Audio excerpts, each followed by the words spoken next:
Hey there. Welcome back to another tea and story time. Today's tea that we'll be making is another blooming tea, and this one is a red bloom,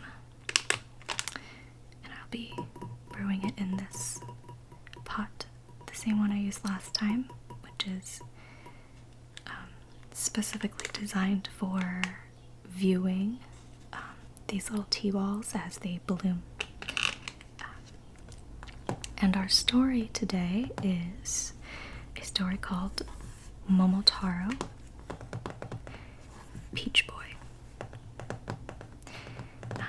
This is another story that I grew up having read to me. This is actually the original book that was read to me. As you can see, it's very worn. I think some kind of animal chewed the corner here. Maybe one of my dogs or cats when I was little. Yes, so let's get started on our tea, and then I will share Momotaro Pt1 with you. Okay, so I'm gonna go ahead and just get the hot water boiling. You can kind of see me in the reflection. Hey there. Don't look at my messy room. Yeah, so let's just open up our little tea package here.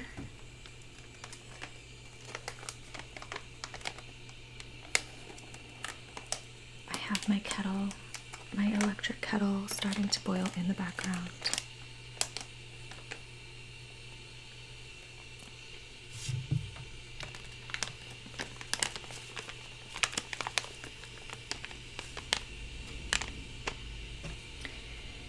So here is the bowl.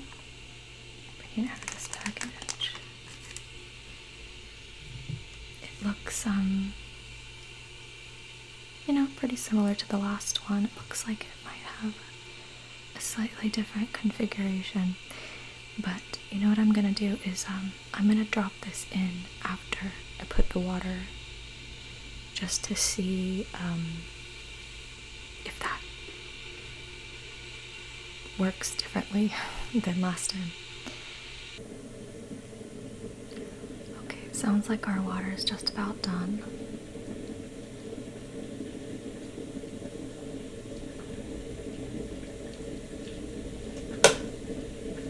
There we go.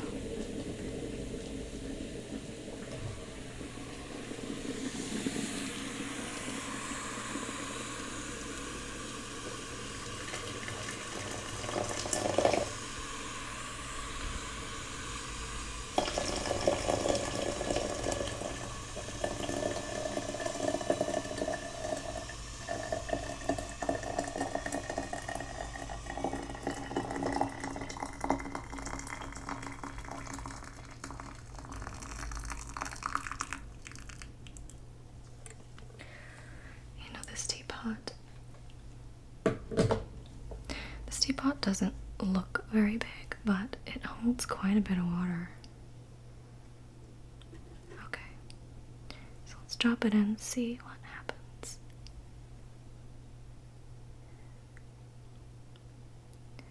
It's floating right now.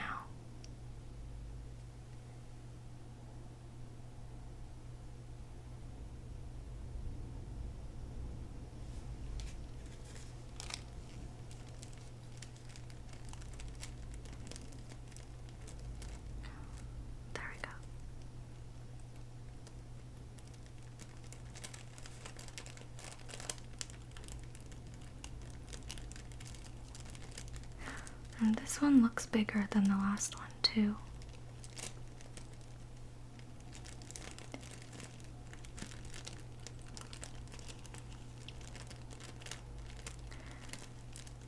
Let's go watching it open. It looks so much like a living creature. creature. Oh, it wants to float again, apparently. It's cool. Watching it kind of bob up and down, move around. Like, it can't quite make up its mind.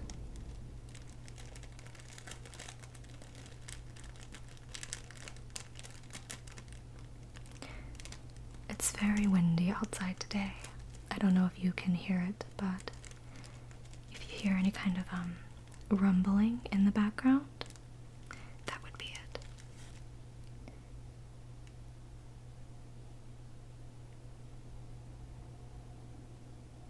Okay, we'll brighten this up a little bit so we can see it better. Wow, that's so pretty.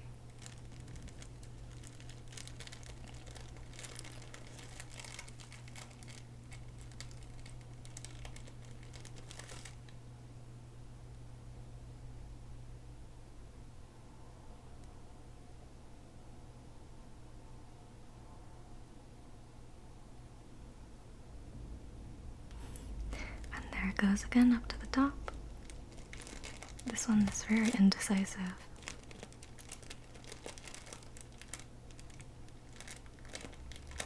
And back down.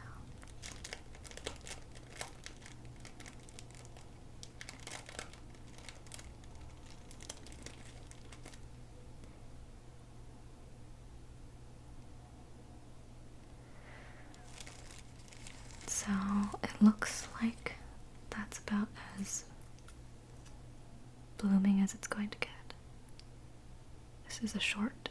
It doesn't come up as high as the last one. Oh, the water is very, very hot. Okay.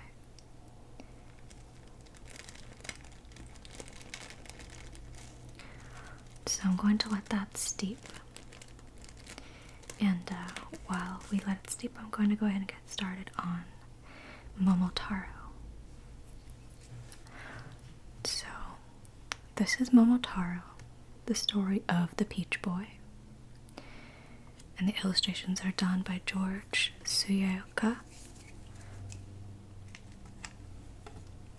And the illustrations are my favorite thing about the book.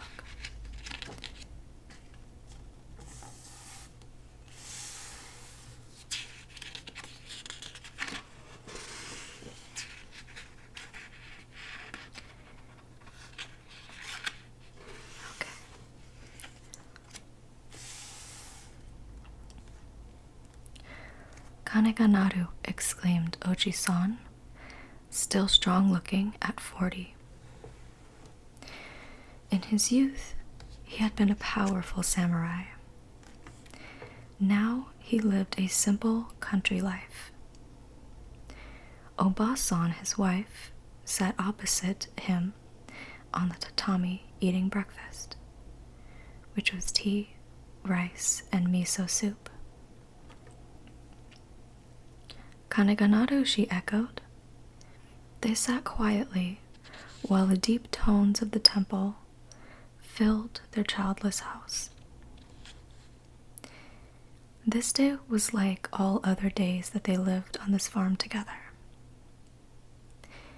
Many, many winters, many, many dawns. The house ached with quiet. It was so still that they could hear the crinkling of the shoji windows. The rice paper was drum tight from the night's cold, and the sun spilling its first rays over the mountains made the paper relax into tiny, warming sounds.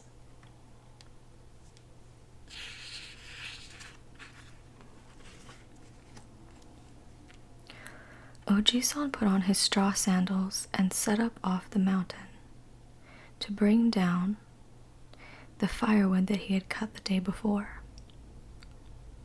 He expected no more and no less from any day than this one, to set out for work at daybreak and to return home as the gong sounded at dusk, to eat rice, drink tea, rest at night on his mat, and and be grateful. He accepted life as it was. But it was Obasan who could not. Even at their age, she could not give up the hope that someday they would have a child. She felt empty and lonely while tending the fire this morning. She felt empty and lonely while hanging out the heavy futoned air, and while picking her way over the frost-slippery rocks to the stream where she washed the clothes.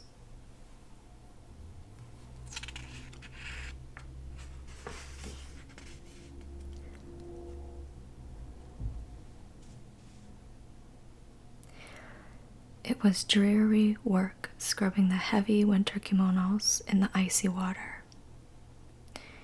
As usual, she pretended that these were children's clothes. She rubbed the heavy kimonos on the flat washing rocks.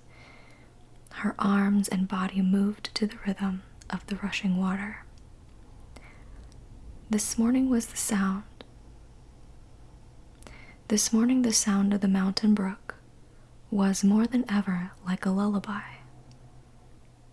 She closed her eyes and began to dream. The chill of the swirling winter stream was gone. The water felt strangely warm and pleasant. She opened her dazed eyes. The sun glinted on the wet rocks, like the sun of springtime. Green shoots were everywhere.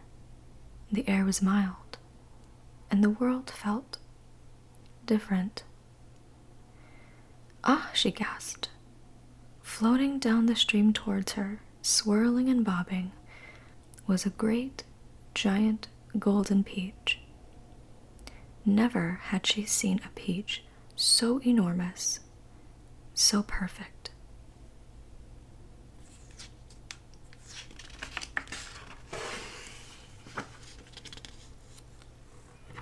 Impulsively, Obasan waded out into the warm water. She began to croon in a low, soft voice. Distant waters are bitter, near waters are sweet. Flee from the bitter, come to the sweet. The peach floated closer and closer until it nestled against her. It cannot be, she thought. What good fortune! Gathering the peach tenderly to her bosom, she carried it home.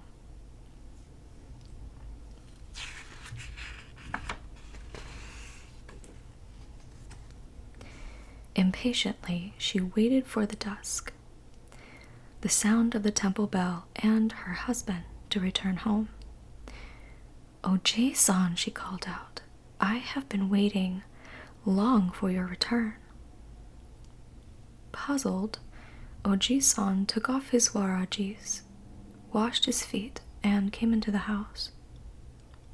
"I have a surprise for you," Oba-san greeted him, and she pointed, trembling, to the enormous peach.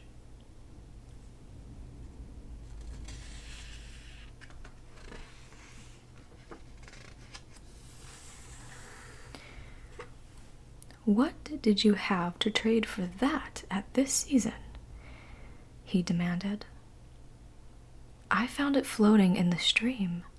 I brought it home for you," she said. Her words and her face glowed with happiness. "Then it is a blessing from the gods," said Oji-san, smiling with her. "We will make a feast on it. Here, let us taste a piece."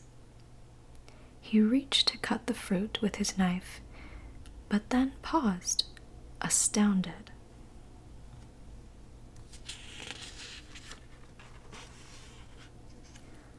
The giant peach bulged visibly with a round, bursting ripeness. Along the cleft of the golden skin, the flesh began to pull apart. Oba-san gasped.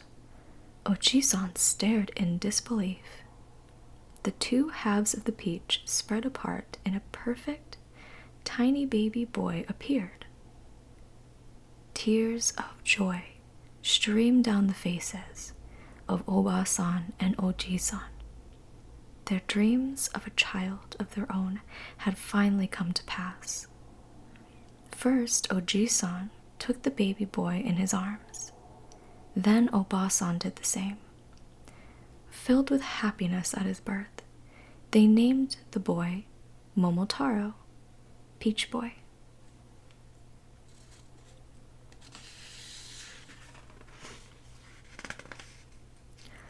From that day, the temple gong sounded daybreak in the farmhouse filled with happy noises of a child growing.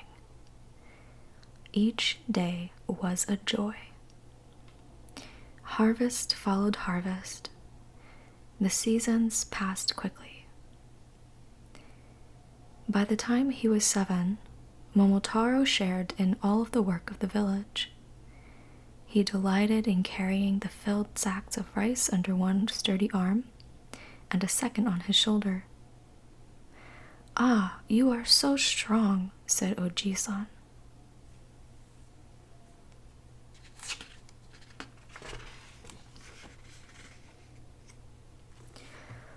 When the time had come to learn the skills of a samurai, Momotaro was ready. He was a good student, and his fame as a young samurai spread across the village.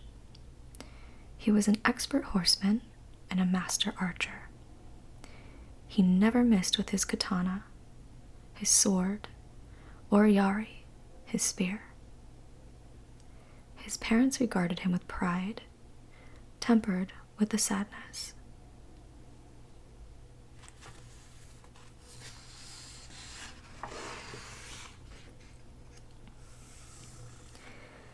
They sent the boy to temple. There he studied the art of brush and ink, and shushin, the way of the good life.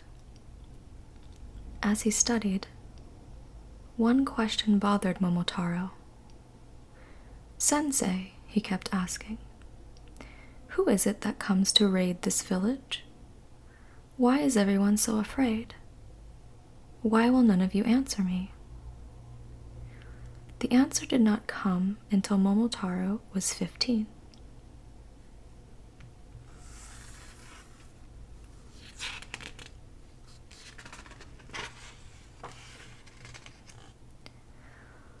On that day, Momotaro came to his parents and said, "Last night I had a dream. It was like a story that Sensei had told me. There was an island in the inland sea where monsters and evil ogres live. Sensei told me that for many years, as men can remember, these ogres have come to rob and torture and kill. Is this what you would not tell me about as I was growing up?" "Yes," said Oji-san.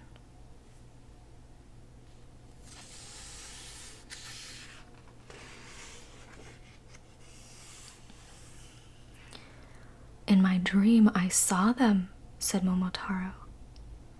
"They were coming to plunder our village. Some were red, some were blue. The largest of all had pale skin with horns and hairy legs." "On my honor as a samurai," exclaimed Momotaro, "those Oni will never come to our land again. Tomorrow I leave for the inland sea. I will not return until they are all destroyed."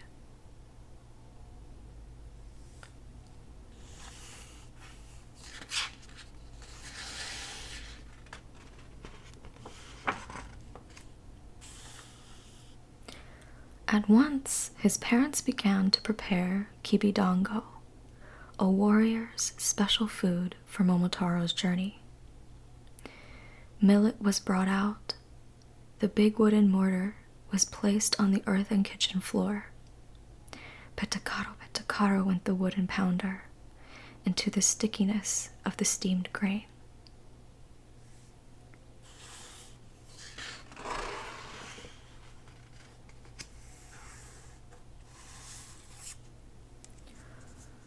When the millet cakes were ready, Momotaro's mother wrapped them in bamboo skin and placed them in a flaxen pouch. Oji-san helped lay out Momotaro's knife, his sword, his sash, and his Tensen iron fan, the garb of a samurai.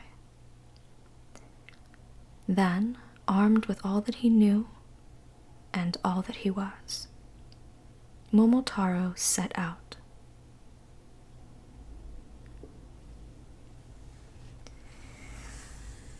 And I'm going to take a break here and pour myself some of this tea that's been steeping for well over 5 minutes now, I'm sure.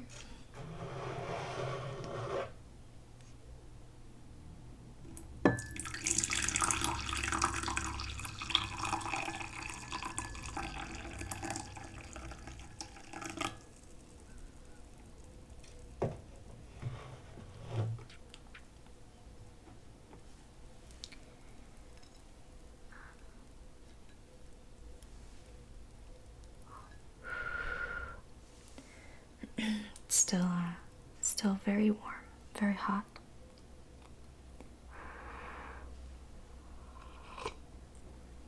Oh, that's good.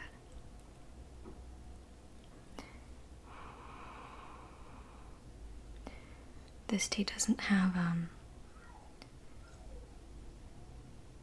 any particular flavor to it. It's just a black tea.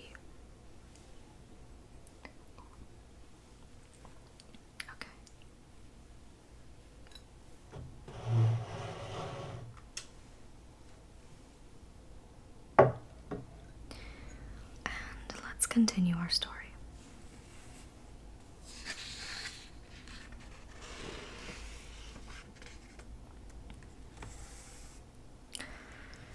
Near the end of the first day, he was hungry and thirsty. He followed a narrow rocky path to a small stream. No sooner had he taken a drink than a giant dog appeared. The dog snarled, ready to lunge. I guard this stream. No one drinks here without my permission. Do you not know who I am, you arrogant beast? Said Momotaro. The dog stopped. You must be Momotaro. Then, that is Nipponichi no Kibidango in your belt. Will you give me one? Momotaro reached into the pouch and broke a millet cake into 2 pieces. I cannot give you a whole one, but I will share one with you. Will you come with me to fight the ogres?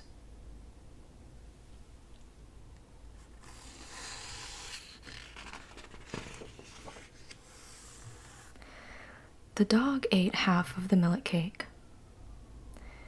All the animals in the forest know of your journey to battle the ogres, the evil Oni. Watch what I can do with my strong jaws and sharp teeth to help you, Momotaro. And with a single bite, the dog cut through a huge tree.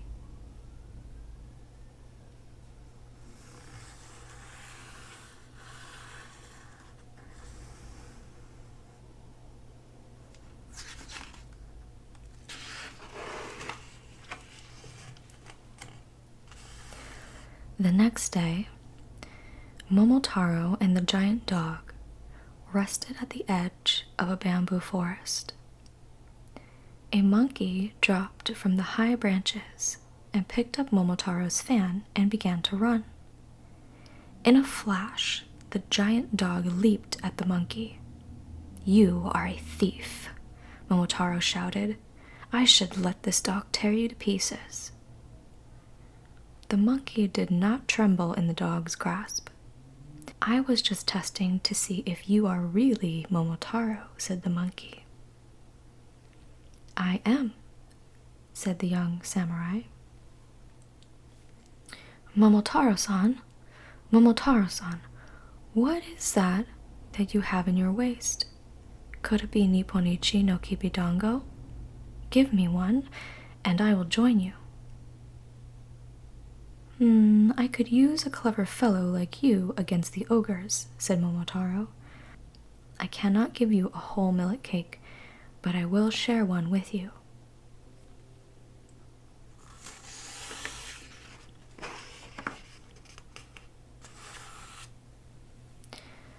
After eating their kibidango, Momotaro, the giant dog, and the monkey set off together. In the grasslands beyond the bamboo, a brightly colored pheasant flew directly at Momotaro. You are a brave bird, exclaimed the young warrior. Momotaro-san, Momotaro-san, what is that big bag you have on your waist? Could it be Nippon Ichi no Kibidango? Give me one, said the bird. It is, but I cannot give you a whole one. I will share one with you, said Momotaro. Are you going to let a mere bird join us? Growled the giant dog. The dog lunged at the bird. The pheasant whirred into the air, striking fearlessly at the dog with his sharp beak. Momotaro watched the pheasant's bravery and daring. Stop, he commanded. There will be harmony among us. Anyone who starts a quarrel will have to leave. He opened the bag and gave the pheasant a piece of millet cake. The four friends continued on their journey. Momotaro, the giant dog, the monkey, and the bird.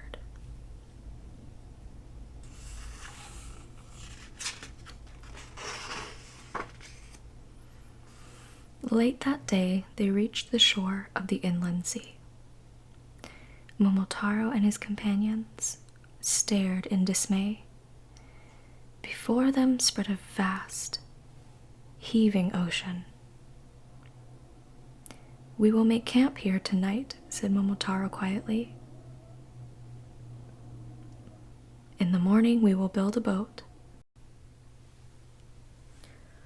He passed a ration of kibidango to each one and ate a piece himself.